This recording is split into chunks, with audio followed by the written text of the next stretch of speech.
हम इस समय हैं बलिया नाले के समीप सिपाही धारा के क्षेत्र में, जहां सिपाही धारा से लगी जो पहाड़ी है वहां से एक जो बोल्डर नीचे की ओर गिरा, क्योंकि इस बोल्डर जो आप देख रहे हैं, हमारे साथी कैमरामैन आपको जो बोल्डर और ये दिखा रहे हैं, देखिए कल से कार यहाँ पर बलिनो कार क्षतिग्रस्त हुई थी और इस बलिनो कार और जो ऊपर नेटिंग लगाई है इसी से डायरेक्शन इसका पलटा, क्योंकि नहीं तो इसके जो ठीक नीचे है वो बड़ी आबादी वाला क्षेत्र है, उसमें बहुत नुकसान इसमें हो सकता था। तो अभी जो है क्षेत्रवासियों ने भी इसको लेके यहाँ धरना प्रदर्शन किया था, क्योंकि अधिकारी लोग को मौके पर ना पहुँचने को लेकर नाराज़ थे। उन्होंने सांकेतिक ऊपर जाम भी किया था एनएच को, और अंत में तय हुआ है कि इसमें जो है एसडीएम साहब मौके पर पहुँचे थे। क्षेत्रवासियों के मांग के ऊपर ये तय हुआ है कि एक तो यहाँ पर इस बोल्डर की सुरक्षा के लिए प्रोटेक्शन के लिए नेटिंग और तमाम चीज़ इंतजाम किए जाएंगे। 10 दिनों में इन्हें कंप्लीट होना है, और क्षेत्रवासियों को जो मूल ये मार्ग है जो क्षतिग्रस्त हो गया है उसको लेकर के वैकल्पिक मार्ग यहाँ सुझाया है जो पहले से है, उसको ये लोग ठीक ठाक करेंगे। और बाकी इसमें कुछ इन्होंने जो जिनका नुकसान को मुआवजे की बात करी है। Most probably with in 10 days इस रॉक को सेफ कर लिया जाएगा, ताकि इस वार्ड पे जो खतरा है उसको बिल्कुल ही मिटिगेट किया जा सके। एक वैकल्पिक मार्ग की भी बात चल रही थी सर।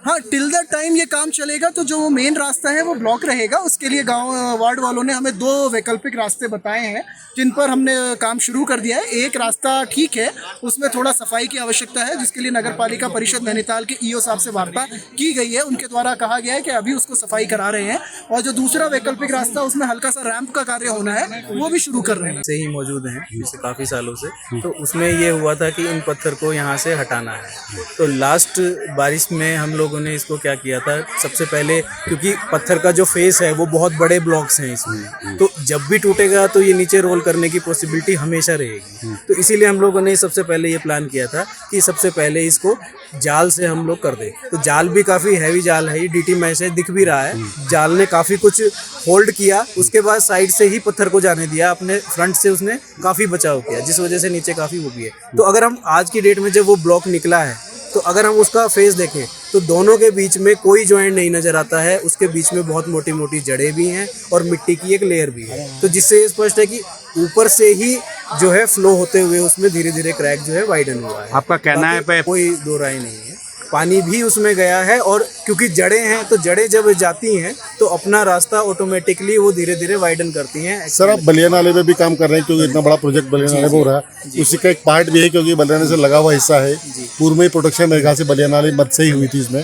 तो इसमें अभी तात्कालिक, क्योंकि देखिए ये मतलब चलिए हुआ कैसे हुआ ये एक अपना विषय है, लेकिन लोगों की जान सासत में है, क्योंकि नीचे बहुत ज़्यादा आवासीय क्षेत्र है, और आवासीय क्षेत्र में देखिए आदमी की पूंजी पूरी उसी आवास में लगी है। सपोज वो मकान गया है, किसी की जनानी हुई, तो बड़ा एक वो रहेगा। तो अभी आप तात्कालिक प्रोटेक्शन के रूप में किस रूप में देखते हैं? एज ए इंजीनियर आप लोग क्या इसमें करेंगे ताकि लोगों को भी राहत हो? मेन इनका अप्रोच भी शायद यही है कि इसके उनको प्रोटेक्शन मिलना चाहिए। हाँ जी, तो इसमें अभी सबसे बड़ा हमारे लिए चैलेंज यही है कि इस जो सबसे बड़ा ये ब्लॉक है इसको हमें यहीं होल्ड करना है, क्योंकि अगर किसी वजह से डिटैच होके यहाँ से निकला तो हमारे पास स्पेस बिल्कुल नहीं है आवास और इसमें। तो अभी इवन हमारे बलिया नाला में भी इसी लेवल पे जो हमारा बड़े बोल्डर्स थे वो इवन बलिया नाला टो तक गए थे, मतलब रोल होके गए थे। तो वहाँ आबादी नहीं है, तो इसीलिए वहाँ पे कोई ऐसी इशू नहीं था। लेकिन यहाँ पे आबादी है, तो हमारे पास जो प्रायोरिटी है वो सेफ्टी है। ठीक है, तो हम काम करेंगे इसी से, आज से ही हम लोगों ने किया है। तो उसको स्टेप बाय स्टेप हमें चिपिंग करनी पड़ेगी, क्योंकि चिपिंग से अगर हमने मान लीजिए इसमें अगर डायरेक्ट ड्रिलिंग अगर हम शुरू करते हैं और अगर ये कहीं किसी क्रैक प्लेन में फट गया पूरा, तो कोई भी मशीनरी नहीं रोक सकती है इसको यहाँ पे इस लेवल पे। तो क्या गैपिंग को नहीं, गैपिंग को भरा नहीं जा सकता है। गैप आज तो भर देंगे हम, हो सकता है सीमेंट एक साल जो है उसमें थोड़ा ज्वाइंट बना के रखे, लेकिन वो अगली बारिश से पहले फिर से वो इवन और वाइडन हो जाएगा। जो डिटैचिंग की बात कर रहे हैं ना, उस पर मैं जानना चाह रहा हूँ किस रूप में प्रोटेक्ट होगा चिपिंग के लिए। जैसे अभी इसमें हम और ऊपर देखेंगे तो अभी बहुत सारे लूज पत्थर और हैं जो गिरने की पोजीशन में पड़े हुए हैं। अच्छा तो सबसे पहले उनको हटाते ही जो जड़ की डायरेक्शन है वहाँ से हमें क्रैक लाइन से पता चलेगी। जोशी जी, आप भी पीडब्ल्यूडी में आपका कार्यकाल भी रहा है, तो किस रूप में आप देखते हैं जो क्षेत्रवासी का आरोप है कि ग्राउटिंग से इसमें कोई कमजोरी आई होगी?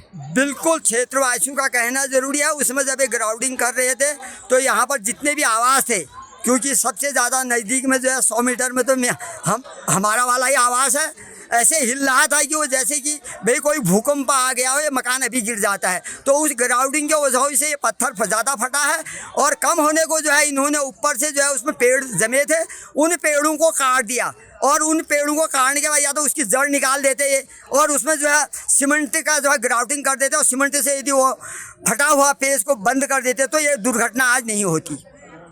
उस समय आपने रुकवाया भी था, बताते हैं। हाँ, मैंने उस समय जो है मैंने कहा भी मेरे घर के क्षेत्र में, मैंने कहा बिना मेरी परमिशन के, मैंने कहा आपने कैसे मशीन लगा दी और मैंने कहा आपने मेरे से परमिशन तो ली नहीं, मैंने कहा ये काम आप बंद करिएगा। फिर इनके जो है एग्जीक्यूटिव इंजीनियर और यही साहब आए यहाँ, इन्होंने कहा जो इतना भी जो है ये आपकी दीवारें टूटी हैं, ये टूटी, हम इसकी रिपेयर कर देंगे। लेकिन आज तक इन्होंने उस विषय में कोई भी काम नहीं किया, न कोई पत्थर लगाया है।